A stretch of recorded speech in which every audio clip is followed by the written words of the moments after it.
नहीं करेगा। First class का जो ब्रिक होता है उसका ड्राई वेट 2.5 से 3 kg होना चाहिए। या वर्टिकल तथा उसके ऊपर एक हॉरिजॉन्टल ब्रिक रखकर यदि उसे 1.5 मीटर की हाइट से गिराया जाए तो ईंट टूटनी नहीं चाहिए। तो ये सब प्रॉपर्टी हैं फर्स्ट क्लास ब्रिक के, प्रथम श्रेणी की ईंटों के। आगे आपको देखना है second class brick. Second class की जो ब्रिक होती है इसकी मिनिमम कंप्रेसिव स्ट्रेंथ 75 kg पर सेंटीमीटर स्क्वायर से कम नहीं होनी चाहिए। सेकंड क्लास का ब्रिक जो होता है इसका जो रंग होता है वो लाइट रेड होता है। Water observation should not be less than 22%। इसका मतलब ये है कि जो वाटर ऑब्जॉर्व करेगा अपने वेट का 22% से अधिक नहीं करना चाहिए और नाखून से खरोचने पर इस पर कोई निशान नहीं पड़ने चाहिए। Third class brick minimum compressive strength कितना होना चाहिए 35 kg पर सेंटीमीटर स्क्वायर से कम नहीं होना चाहिए। वाटर ऑब्जर्वेशन कितना होना चाहिए उसके अपने वेट का 25% से अधिक। इसका कलर क्या होता है येलो विश, मतलब लाल और येलो कलर मिला के जो कलर बनता है उसे बोला जाता है येलो विश। और इसमें दो ब्रिक को टकराने के बाद जो एक साउंड उत्पन्न होगा, जो ध्वनि उत्पन्न होगी वो मेटालिक ध्वनि नहीं होगी। और लास्ट है आपका ओवर बर्न ब्रिक, अधिक जली हुई ईंटें। अधिक जली हुई ईंटें को हम लोग क्या बोलते हैं तांबड़ा बोलते हैं, झामा बोलते हैं।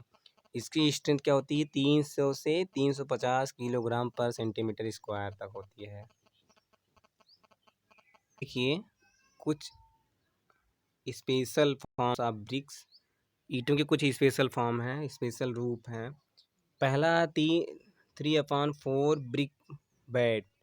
इसका मतलब यदि ईंट के 3/4वें भाग को हम कट कर दें, कट करके निकाल दें तो उसे बोला जाता है, ये देखिए यहाँ से ईंट को यदि इस तरीके से ईंट को यहाँ से आपने कट करके अलग कर दिया तो हो जाएगा 3/4 ब्रिक बेड।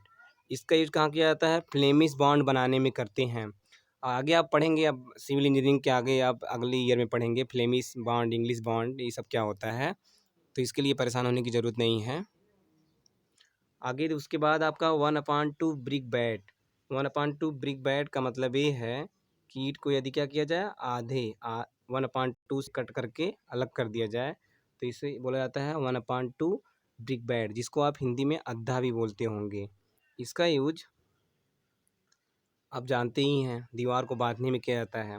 अगला पॉइंट है किंग क्लोजर। किंग क्लोजर यदि ईंट को कोने से इस तरीके से कट करके अलग कर दिया जाए, यहाँ से आप देख रहे हैं, तो इसे बोला जाता है किंग क्लोजर। किंग क्लोजर का यूज़ कहाँ किया जाता है दरवाज़ों के जैम बनाने में।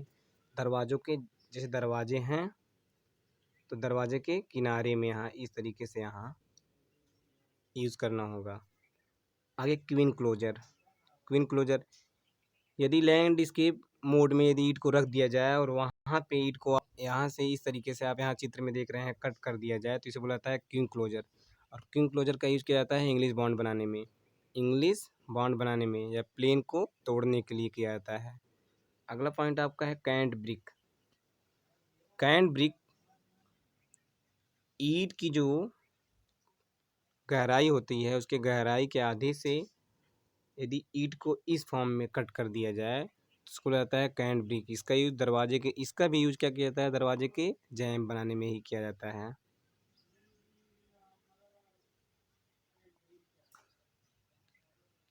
इस तरीके से ईंट का है स्क्वैट ब्रिक, बेवेल्ड ब्रिक। और अब आगे आपको पढ़नी है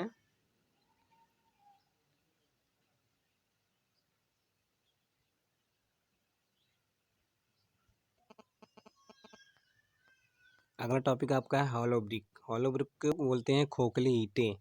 अब देखिए हॉलो ब्रिक का जो सरफेस एरिया ब्रिक के सरफेस एरिया का 50% से अधिक नहीं होना चाहिए। इसका यूज कहाँ किया जाता है हीट प्रूफ वॉल बनाने में, हीट प्रूफ वॉल बनाने में, साउंड प्रूफ या वॉल बनाने में इत्यादि। तो आप लगभग इस चैप्टर के आपके सिलेबस के अनुसार जितने भी इम्पोर्टेंट टर्म्स थे आपने पढ़ लिए हैं और इस वीडियो के माध्यम से आप इसे 1-2 बार ज़रूर समझिएगा। यदि आपको कोई टॉपिक कहीं नहीं समझ में आती है तो आप हमें व्हाट्सएप के माध्यम से अपनी प्रॉब्लम बता सकते हैं।